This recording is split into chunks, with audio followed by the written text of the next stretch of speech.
Good morning and welcome to the National Newspaper Publishers Association's Let It Be Known.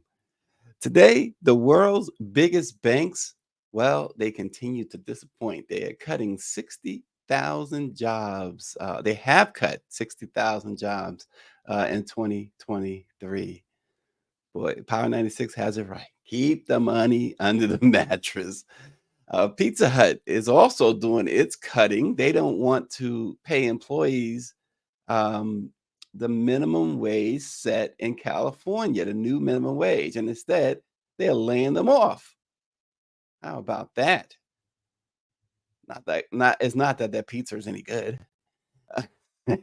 And also, so we're gonna revisit something this morning. The NBA. The NBA is rigged, so says the Nick fan, but not just Nick fan, but also NBA players themselves. We're going to talk about that this morning as well. In New Orleans, we're going down to Power 96's land, New Orleans. A landlord there has given such a special gift to her tenants. We will tell you what that special gift to her tenants and who those tenants are. And give me a break. New York City Council, the council is moving to make an annual Jay-Z Day. Celebrity idol worship at its finest. How about passing some laws that's going to help the residents of New York? Well, we'll get to that this morning too. Don't get me started. First thing this morning. Well, uh, we started with banks, and just remember the bailouts. This is every time stuff like this comes up with major banks. I just remember the bailouts. Now, this is not just about banks here in America. It's global stuff, um, and more than 60,000 jobs in 2023. It's the um, biggest year for cuts since the financial crisis, and it reversed much of their hiring as they emerged from the COVID-19 pandemic, which again, so much fraud, so much fraud in the with the pandemic. We see that who was getting these huge what was it, PPE money, these huge corporations, these, I mean, even the Los Angeles Lakers got PPE money. And then we also saw, George Floyd was murdered. All these companies, oh, we're gonna do the diversity stuff, the hires. We're gonna have uh, black folks and women and minorities in these positions, that position. All that went away quick, and now the banks they hired these individuals during the pandemic and a little after the pandemic. Now they're getting rid of all of them. It was just for show, obviously. Investment banks suffered a second consecutive year of plummeting fees. They say deal making and public listings dried up, which left Wall Street trying to protect profit margins by reducing headcount. The takeover of Credit Suisse by UBS has resulted in 13,000 fewer jobs. And one person says there's no stability, no investment, no growth in most banks, and there are likely to be even more cuts. That was the person was Lee Thacker, who owns the firm Silvermine Partners, is a financial institution service. Uh, Thacker said that there are some very nice gifts being sent to bosses at the moment. Of course, that's what happens. They cut folks' lifeline, their jobs, and they give themselves major bonuses that in some cases uh, they can hire about 1,000 or more people with the bonuses that they get. 20 of the world's biggest banks cut at least 61,905 jobs. That compares to more than the 140,000 jobs that was cut by those same lenders during the financial crisis of 2007 and 2008. Previous years of extensive job losses by banks such as 2015 and 2019 were affected by large scale cuts at European lenders who said that they were struggling to cope with historic low interest rates. So they want to punish you when the interest rates are low. Even their employees, they want to punish their employees. Yep, and Power 96, don't forget, several US congressmen and women received PPP loans. People like Marjorie Taylor Greene received a loan and did not need one. And Southbound 3000 says, wish we supported unions in the South, but we welcome all manufacturing plants. Keep coming. But these banks, uh, using the interest rates as a reason to cut employees, and it seems kind of ridiculous.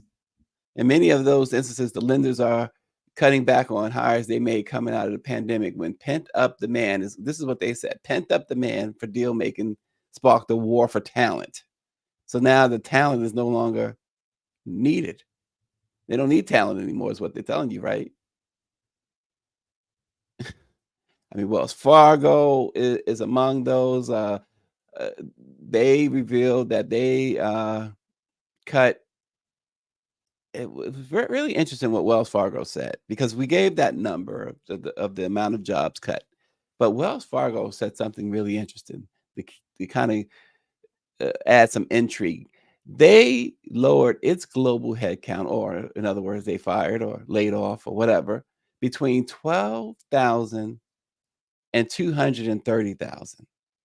Now, Wells Fargo puts this out there 12,000. Somebody knows that uh you could say between 12 and 14,000, maybe 12 and 20,000, but 12 and 230,000, which seems to tell you in a very different way that's probably much closer to 230,000.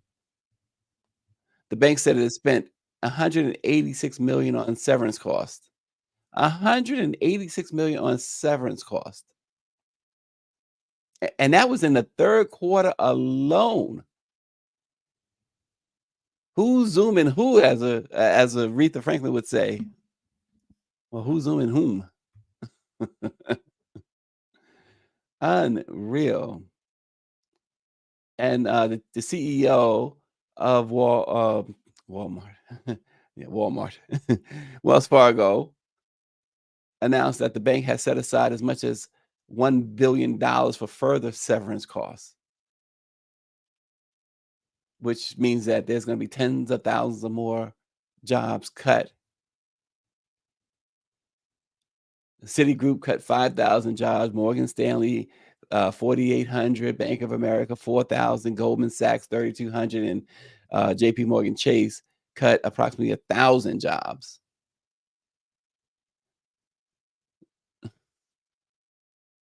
That's because the executives were not getting the type of bonuses that they wanted. So instead of getting, $60 million bonus, they got a $55 million bonus. They wasn't happy. Yeah, grief without question. Yep, that's how we have to give you the news, just the way it really is. Good morning, Mark Campbell. He says GM. And tell you about greed. So Pizza Hut, switching to more cuts. Pizza Hut. This is crazy. They said that they are going to lay off more than 1,200 delivery drivers in Los Angeles, Orange County, and Riverside County this year because a new state law is going to take effect, which raises fast food minimum wage in Southern California from 4 to $20 an hour. So they don't wanna pay these people that they've been basically giving them slave wages. The law, known as Assembly Bill 1228, was introduced by Assemblyman Chris Holden of Pasadena and signed into law in September by Governor Newsom. And Pizza Hut, uh, their franchises said that they are preparing to pivot toward third-party apps like DoorDash, Grubhub, and Uber Eats for pizza and food deliveries. So to counter that, go to Little Caesars or Papa John's or something. I think people have a problem with Papa John's too, right? Or Domino's, because this is ridiculous. A second Pizza Hut franchise, Southern California Pizza Company, is also planning to lay off 841 drivers. The layoffs, of course, will impact drivers in Pizza Hut locations in Sacramento. So even as far north there, Palm Springs, Los Angeles, Central California, Southern Oregon, the Reno Tahoe area, among others. They all are part of this Yum Brands, which owns Pizza Hut, and they also own Taco Bell and KFC. Have you had KFC lately? I recently was forced to eat some KFC. It was horrible. It was absolutely horrible. They have really fallen off in a big way.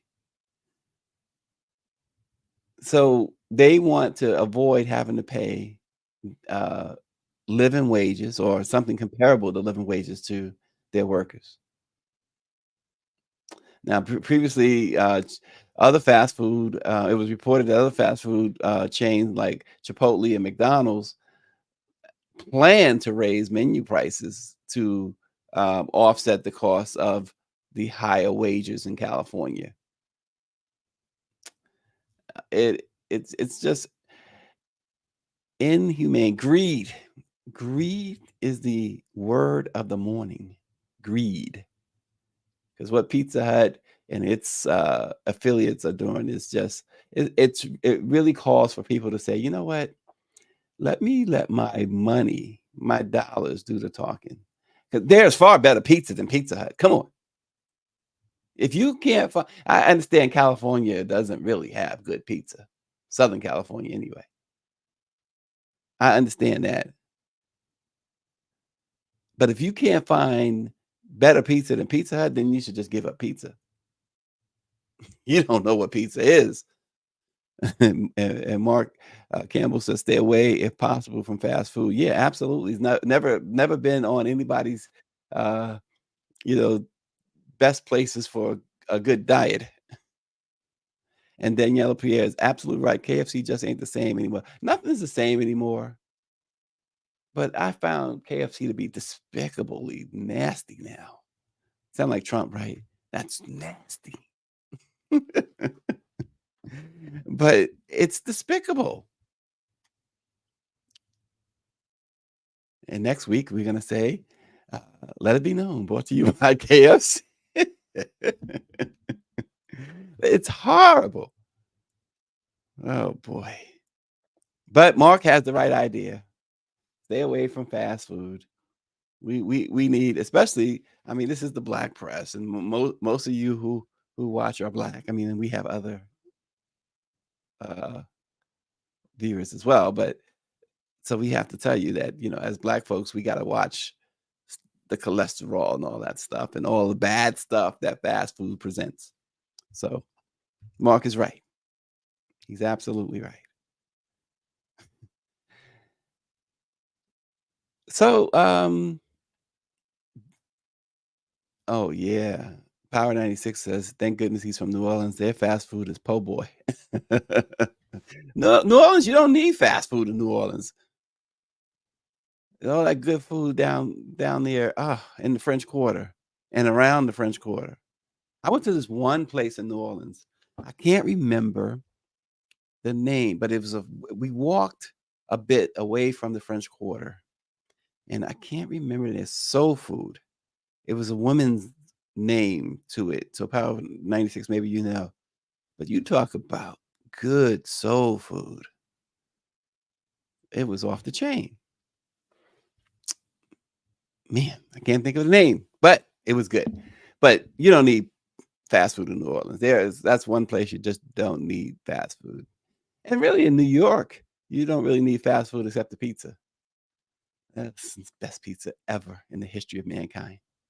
New York.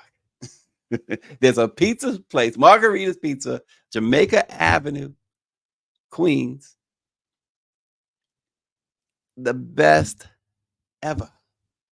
And then it's like lines all the time, and people just, it is absolutely incredible. You can't. It's like that old commercial about the potato chip. You can't have just one. With Margarita Pizza, Margaritas is the name of the place. You can't have just one, guarantee you. And it's just always nice and hot and fresh. I want some pizza now. I'm going to New York soon. I'm going to Margaritas. Willie Mae, that's it. Willie Mae. That was the restaurant in New Orleans.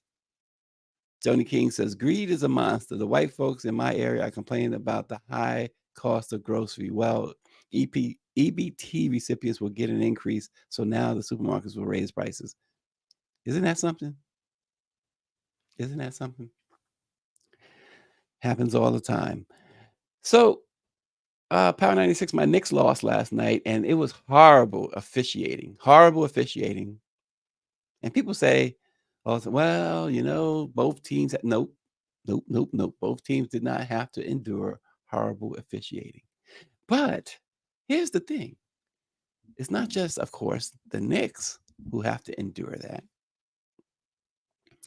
The NBA as a whole endures it. But the question is the NBA rigged? Let's hear what at least one player had to say.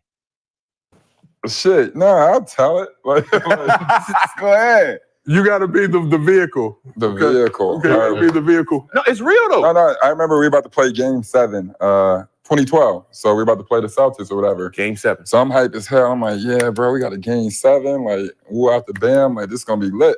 So Eldon's like, you know we're going to have to win by 15 just to win by 1. So I'm like, what you mean? He's like, bro, this is the NBA. It's entertainment. Like, LeBron is in the Heat or waiting. Would you rather watch the Celtics or the Sixers play the Heat? I'm going to be honest with you. I'm on the team. I wouldn't even watch the Sixers play the Heat type shit. Like, you got to appreciate it. But mind you, I'm young, 22, 23. I'm like, damn. You know what I mean? So it's like, so we get in this game, you know how much money the NBA is going to lose? Like this, you know, type shit. I'm like, I guess, like a decent amount. It's like, would you watch that game next week if it was a Heat versus the Sixers? I'm like, nah. It's like, okay then. So like, that's why I'm telling you, take M's and M's from this. I'm like, what? He's like, millions of memories. Because this is entertainment. Damn, that's a bar. You have to win by 15 in order to win by 1. You have to, and you know what he's saying. I mean, you got to make it a complete blowout to win the games that they don't want you to win, where the referees won't be left to be the deciding factor in the games. Now, that was from Evan Turner, who would go on not only to play for the Celtics, but he coached the Celtics. And the idea that the Celtics 76ers series was not 100% on the up and up was also a storyline in Adam Sandler's, remember Adam Sandler's Uncut Gems movie? And it's not the first time that players have said this. Earlier this year, Rudy Gobert, who is the current superstar for the Twins, Timberwolves of Minnesota, the Twins are the baseball team. He accused NBA officials of trying to help opponents beat his team, specifically mentioning the Golden State Warriors, Sacramento Kings, and Phoenix Suns. The complaint came after Minnesota lost to Phoenix in a game where the free throw disparity was a bit of an issue. The Suns got 27 attempts at the line, and they won by 7 points. The Wolves only got 12 free throws in that game. And what's tough about that, in that game, Devin Booker for the Suns went to the line 15 times by himself. prompting Rudy Gobert to say it's not fair. It's really not fair. He says, every night I've been in this league for 10 years and I try to always give the benefit of the doubt, but it's hard for me to think that they are not trying to help them win. But basketball, the referees, as we said, play such a huge role in determining each game. And you always say, especially when it comes to playoffs, but it shouldn't be even in the regular season. But when it comes to playoffs, the referees, that whistle should only blow when it's just too obvious that a person has committed a foul or whatever. You gotta let them play. I mean, they already do as much. I was talking to my uncle the other day. We were lamenting the fact that the NBA has, as Mark says, it is just entertainment. All these sports are entertainment, but the traveling, they don't call no more. I remember we used to play basketball and you go up with the ball, come down. We used to call it up and down. You can't do that. And NBA always called it a travel. Now they can go up, come down, go back up. And turn the ball over. It was to turn it over, you can't do that with your wrist. You can't go under the ball and come around while you're dribbling. They don't say anything about that anymore either. But still, they call these things. It's rare to see a travel. I mean, you can watch 10 NBA games in a day, and you might see 2 travels called, but they're traveling almost every possession. But as even Gilbert Arenas, who we talked about yesterday, he mentioned that despite their vital role in every game, the refs aren't paid enough. This is what he said. They aren't paid enough, which is why sports gamblers always target them and manipulate the officials. He says, when you're a player, impact players make too much money for what any bookies can offer. In other words, you can't go to a LeBron James and say, I'll give you X amount if you blow the game or whatever. He makes too much money for that. Whitney has too much money for crack. And so he says it's a slap in the face to throw a game. So what you have is the easiest group to manipulate, the referees. And Gilbert Arenas says it's easy to tell when a referee tries to manipulate the game with the calls they make. And although that doesn't necessarily mean that it's rigged, but Arenas said that sports gambling has a lot to do with how games are officiated. He says all you do is just figure out their habits, the referees' habits. Get inside their habits, then you have them. You want to make a little extra money because referees don't make 20 grand per game, he said. And remember, who can forget about a decade and a half ago, Tim Donaghy became the face of game fixing in the NBA, the referee. He then pleaded guilty and served 11 to 15 months or whatever it was in federal prison in 2008 for conspiring to commit wire fraud and conspiring to transmit gambling information. And more of late, we've been finding out the games he fixed, this referee. But Gilbert Arenas brings up a point about sports gambling. Because you hear about the gambling, you see the gambling now. It's all over now. You got celebrities doing commercials for sports gambling. And you go to the arena, and it's all about the spread. And it's always interesting. It's always interesting. In fact, where I sit in the garden, we sit in the Madison Club, it's called, but they have rebranded it as the Caesars Sportsbook Lounge. And when you go in, what they do is, so you go into the lounge, they give you the this ticket, and they give you this drink with the Caesar's cup and all that stuff, and but they want you to sign up for the sportsbook app and everything, which I don't do. I don't gamble at all. but they've taken the gambling. And you remember, look, so Pete Rose, now they got this gambling stuff now, and big time sports in Vegas now. The Raiders are there. You have the Oakland A's moving there.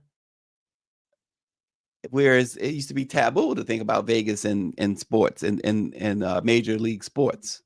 But Pete Rose took it, and he can't be the only one. So Pete Rose was, as you know, kicked out of baseball for life, suspended for life, barred for life. Because as manager of the Cincinnati Reds, Pete Rose placed a bet against his own team. Of course, that is as egregious as you can get. The lifetime ban, of course, was warranted. But how many other Pete Roses are there out there? Especially today when it's so pervasive. Back then, it wasn't as pervasive. You gamble because you gambled, and most of these guys had a habit. It was like, they were addicted. Pete Rose was addicted. And then he made the biggest blunder of all, the one you cannot explain away. As manager, you place a bet against your own team. But the NBA, we see it all the time. How frustrating for fans all the time to see a game influenced by the NBA officials. And then they figure it out too, because you think about it, the officials can fix games by calling more fouls, which creates more opportunities for a team to get easy points at the free throw line. The league average for made free throws hovers around 75% for nearly it has been that way forever. And the best players make about 90% or more of their free throws. So ESPN reported that the referee Tim Donaghy would use the literal interpretation of rules to cover his calls. So it's just, so he looked for an excuse and say, I'm only doing it by the book. And ESPN also reported that Donaghy would do this as another setup. He would make an illegal defense call early in the game. So what did that do? It gets the other side, or it gets the side that he was picking against, to play looser defense, because you can't afford a second illegal defense call. And then he himself admitted that refs would get big name players in foul trouble early to help throw games. So if you have a LeBron James on the court, or back when Kobe, because Kobe was mentioned in his in Donaghy's book as one target. Not that Kobe threw games. No, he was a target of the officials. And he'd get them in foul trouble. So you think about getting Kobe in foul trouble in the first period, or second period, first half. Gets 3 quick fouls. He's got to sit. He's got to sit. If he gets a fourth one, he's definitely got to sit. And so you get him 3 or 4 fouls, and you still got, 10, 11 minutes to go in the half, which gives the other team the distinct advantage against the Lakers. And this is what part of his scheme. So, yes, there is a lot of shenanigans going on in the NBA. These players are not, so the fans, we say it all the time, but when you hear players say it and know that this at least one official has done time for it. So all this trying to make it a global game, trying to increase revenues. They got so much revenue. The fix is in, and they need to clean that up. But Adam Silver, I don't know. Yeah, I didn't particularly like David Stern. A lot of people liked him, his predecessor. I mean, I'm a Larry O'Brien guy. So, that's when the game was the game. When O'Brien was commissioner. Stern comes. Stern did bring some. Stern was the one who took it global and started having these players make the type of money they make now. I mean, guys are making 45, 50 million a year on the court and then triple that off the court. And a lot of that had to do with what David Stern did when he took over as commissioner. But what they have not done is clean up the officiating. They have not done that. It doesn't seem like they've made an attempt to do that. And sports officials have become they used to be so good. And then you'll hear announcers argue, well, they're only human. They're going to miss some calls or whatever. It's so bad in baseball. They're talking about going to robo-umps, using robots. That's how bad it is in baseball. Even with replay, it's like watching. We wonder why police continue to commit crimes with the body cam on. Why do umpires in baseball continue to get calls wrong when they know that the replay is going to overturn their calls?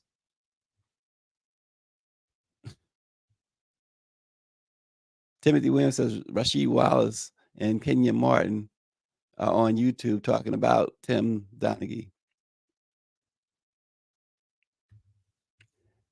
So NBA, clean it up. Let's let the best team win and stop allowing the officials to determine who is your champion. And in some cases, perhaps crooked officials. Tim Donaghy certainly was a crooked official. He was convicted as such. So we don't have to say alleged with him. He did it. He went to jail for it. Wow. So turning our attention now to a really good story. In New Orleans, Brittany Richard is the CEO of her own cosmetic company, Coda Skincare, which she started in 2019. Well, last year, she also became a landlord when she bought her first investment property. The apartment building in New Orleans has 10 units, and many other tenants are single mothers. And that made her think of her own childhood growing up in public housing and how difficult this time of year could be for her mom. And it was tough, she said. She says, my mom was a single woman raising 3 children alone and watching her continuously struggle as a child and wanting to figure out, how can I help? Well, in November, Rashad gathered her tenants for a pre-holiday meeting, and she delivered an incredible gift: 1 month of free rent. A video of her surprise announcement went viral on TikTok. And in the video, Rashad also offered to organize a seminar to help her tenants become homeowners. So if you're going to give a gift, make it count. Make it count.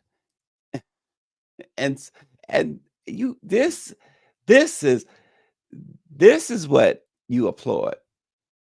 This is what you call giving back. This is what you do. I hear that Mike Epps and his wife bought a whole block in where they grew up at, and they have made those affordable homes or whatever. This is what you do. We keep, and we're gonna talk about this in a minute. But we keep boosting up these celebrities and others, and say it loud, we black, we proud, and all that stuff, and we are. But many of them seem to forget that once they start going, making billions. But this woman what she did, understanding, I've been there before. This was the epitome of, you see a person hungry and they have chronic hunger, and you give them a piece of fish. Well, she didn't just give them a piece of fish, did she? She taught them how to fish.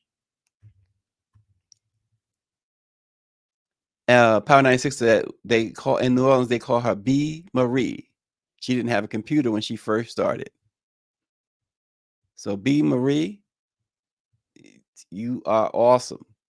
Awesome. This is who you celebrate.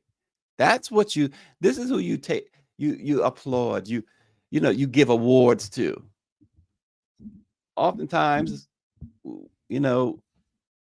not to take away from the accomplishments of folks. I was looking at Byron Allen's the Griots Awards from last month. They had every Black superstar you can imagine there, which was great. But they were receiving those awards for singing, for dancing, for acting, stuff like that. It's people like this that you want to put on the front pages of your newspapers, your websites, and this people like this you want to invite to your awards and honor. They call her B. Marie. And David Youngblood said, yes, she is the hero here. Brittany Richard, the CEO of Coda Skincare. So what can we do for B. Marie? We can go and buy Coda Skincare products. She's earned every ounce of it. Joni King says her story is inspiring, encouraging, and uplifting. And we talk all the time about Black women, how they have to shoulder the load all the time, and how they're the most underappreciated, most disrespected, as Malcolm X said. And we've seen, we don't even need any more evidence to back those statements up. But then you see a Black woman, B. Marie. I'm going to use y'all's name for her. You understand the power of the Black woman. You understand a whole lot more about them too. She's like, I've been there. I've seen my mother go through it. You guys are single mothers. I can help. And she didn't just talk the talk. And Power 96 said another part of her story is that a makeup company tried to buy her products for $1 million, and she said no. Now she makes approximately $16 million a year. She says, I felt like I was going to give back. I want to give to people who give to me. She says, we will not be giving you guys utility vouchers. In fact, I wanted to actually gift you all with a free month's rent. And rent is high. Rent is high. We know rent is high everywhere. So imagine, so that allows these single moms to do something else with that rent money for the month. Maybe even save it for a rainy day, as they say. Or maybe even go get something that child might need, or they may need, that they couldn't afford. Now they got a few bucks that they didn't expect. So it's a lot. It's a lot that can be done with that. So good job. This is it's inspiring. It's inspiring. What's not so inspiring to me, and I know some people, and I don't know if she's listening this morning, but totally Randy's going to totally disagree. Randy totally disagrees, I'm sure. But Jay-Z Day in New York. Come on. Jay-Z could potentially have his birth date become an official holiday in New York City. Legislation has been introduced by council members to have December 4th known as Jay-Z Day in light of, they say, in light of his cultural and societal contributions. The global phenomenon that is Jay-Z, this is a statement. The global phenomenon that is Jay-Z, born Sean Carter, is widely known as an artist, mogul, husband and father, wealth builder, and supporter of economic development and community causes. Councilwoman Farrah Lewis said of Jay-Z, "Watch out, Beyonce, when a woman starts talking about your man like that." But December 4th, as Jay-Z Day announces to the world how this Brooklyn son can be all things, including love by his community. How about okay, I'm gonna behave. But in the spirit of celebrating hip hop's 50th anniversary and establishing an annual celebration to recognize a homegrown hero while proclaiming our municipal support is fitting, is what the councilwoman said. The proposal, which was made by Lewis, Farrah Lewis, and other council members, has been sent to the the Committee on Cultural Affairs, Libraries, and International Intergroup Relations. The resolution will be reviewed during the council's 2024 session, which is scheduled to begin on January 3rd. Angela Connolly says, still struggling to vote, but let's pass this legislation. And she puts the initials, you know what it means, BS. Mark says, he says, very sad. It is very sad. It is very sad. For a lot of reasons, it's very sad. And I'm going to tell you something. So the news of this, right? It's a stark reminder of a troubling trend. The relentless embrace of celebrity culture, even within the hallowed halls of our political institutions. This celebrity worship is out of control.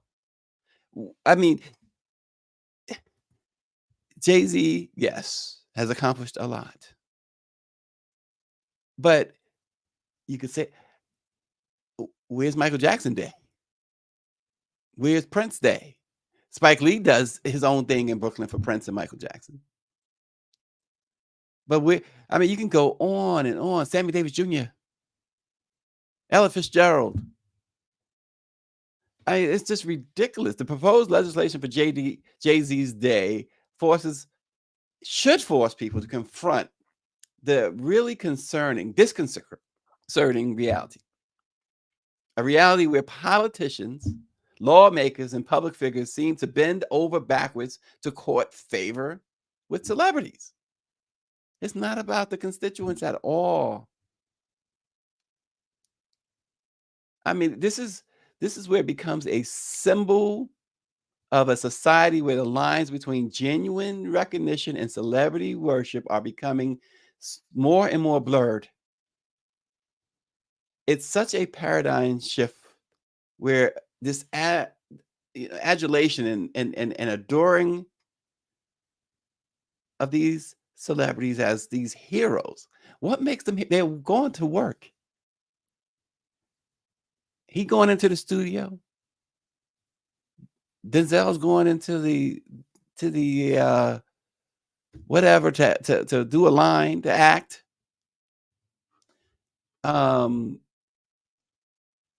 It's just, it's mind-blowing. I mean, you see it on social media all the time. And that's the problem too, social media too, obviously.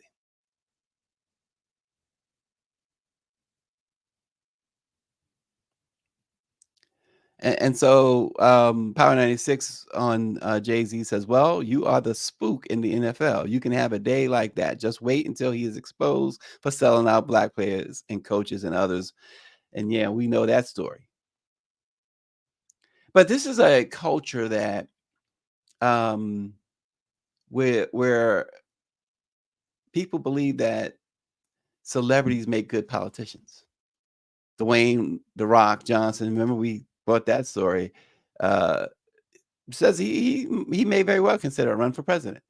Matthew McConaughey, Zendaya, Beyonce. These are names that have come up as potential political leaders. Oprah, but not for their policy acumen, but for their fame.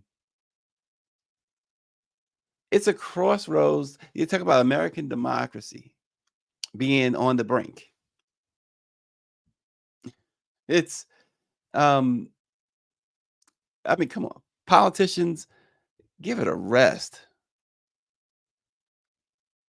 And I'm reminded from the fabulous Greer that remember when Gwen Paltrow had the skiing incident, the jury, who were locals, did not want to risk celebrities from to stop coming there. Yeah, it's look. So she mentioned that, and one of the reasons why Michael Jackson was found not guilty in his trial in 2005 was something that the prosecutors didn't even know at the time. That dude, really, that town there, Santa Ynez Valley there, Santa Maria, he would, on a routine basis, frequent all of the mom and pop shops there, which is a great thing. Was a great thing, and spend money there, and not just spend money, but when he would go there, he'd show up, and voila, you're hanging with Michael Jackson. He's at your store. You're calling your grandkids and everything. But they didn't realize that he was doing all that he was so beloved in that particular community. And they wasn't going to risk that by putting him in prison. And so what Gwen is saying, what Greer is saying with Gwyneth Paltrow, she was found not guilty. That was at the forefront of their minds, losing the prestige and economy that celebrities brought to town if she was found guilty. That was at the forefront of their minds. This celebrity worship extends beyond the typical fan. It obviously, look at New York. Farrah, councilwoman. I mean, that's, she can argue all she wants. Oh, she just wants to honor a hometown kid made good. Well, where were you when he was selling drugs to the hometown kids? What do you have to say about that? Has he fully been given? Has he fully paid restitution for that? Has he paid his debt for that? Come on. So you just thought it's nice that if you're going to apply this to everybody, let the past be the past and throw out. There's a lot of people, they'll line up from Brooklyn to Staten Island to Long Island. They would line up if they could have their past crimes erased like that, and then be honored with a day. It's, as they contemplate the establishment of Jay-Z Day, they should not, they really not only think about the celebration of cultural icons, but they need to critically assess how far they've strayed from the ideals that once defined leadership.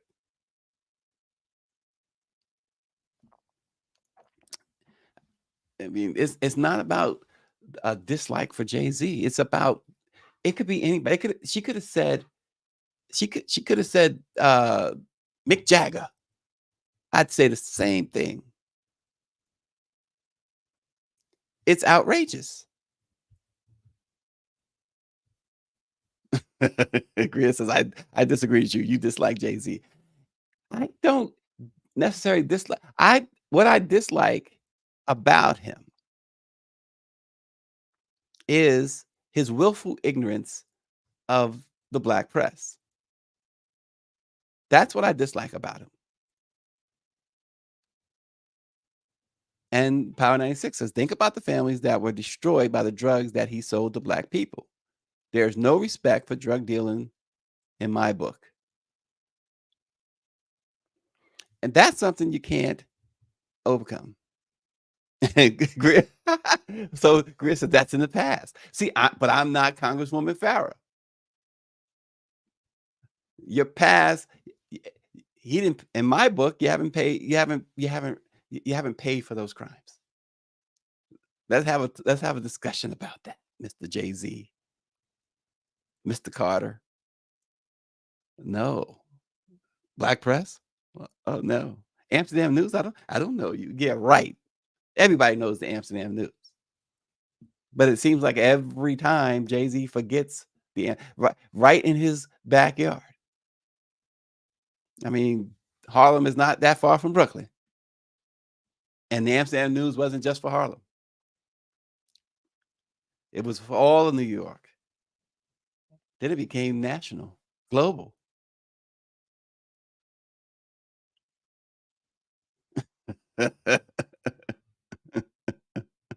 She said, you're going to get us Jay-Z'd. We already been Jay-Z'd.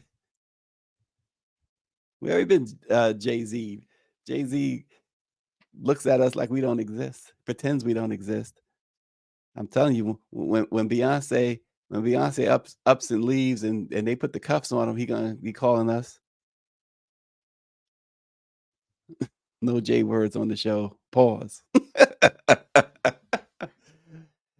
You see, you see, I just, hey, I know that my opinion does not wholly represent that of the black press, but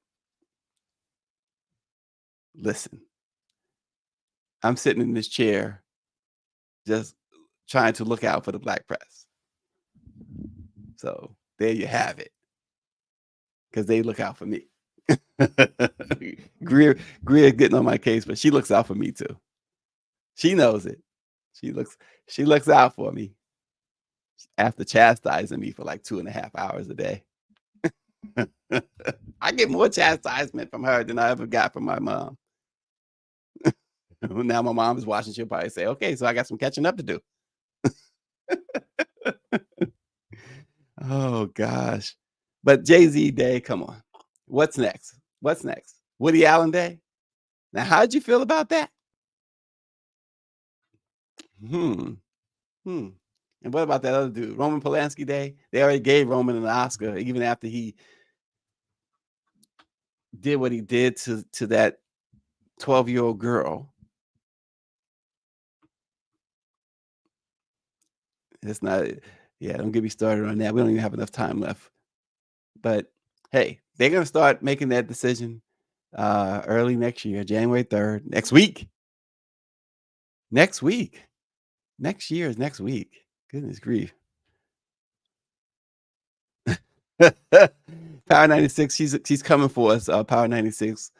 He says, me and you, Power 96, are alone, floating on the high seas on the mattress by yourselves, hating on Jay.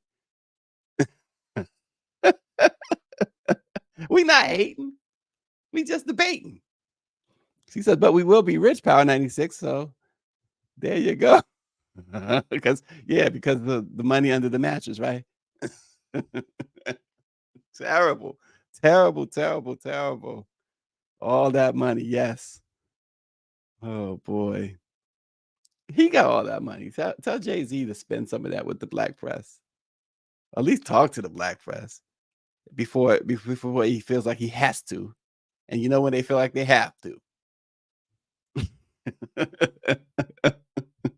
Well, we will let that sit. Me and Power 96, we'll have some gumbo while we're on that mattress, I'm sure. He's gonna make the gumbo, the whole pot of gumbo, and we're gonna be chilling. So, and Power 96 says hating means I'm telling the truth. So listen, tomorrow we are going to, as we end the year, Another year. I was thinking about this, and I always get in trouble when I'm thinking, but I was thinking about this. I've been doing this now since overall since March of 2020, when the pandemic hit. And then on January the 7th, 2021, the day after the insurrection, we started Let It Be Known. And we've been doing it ever since. So it's really about 4 years. But here's the thing. Tomorrow, we're going to talk about the top moments of 2023, the highs and the lows, not just the top moments, but the bottom moments too. We want so what are some of the top moments or even low moments that you've seen in the news in 2023? Share it with us. And tweet at us. Tweet it to the Let It Be Known show producer. And we're going to use yours too. There you go. Tweet it there at LIBK-news.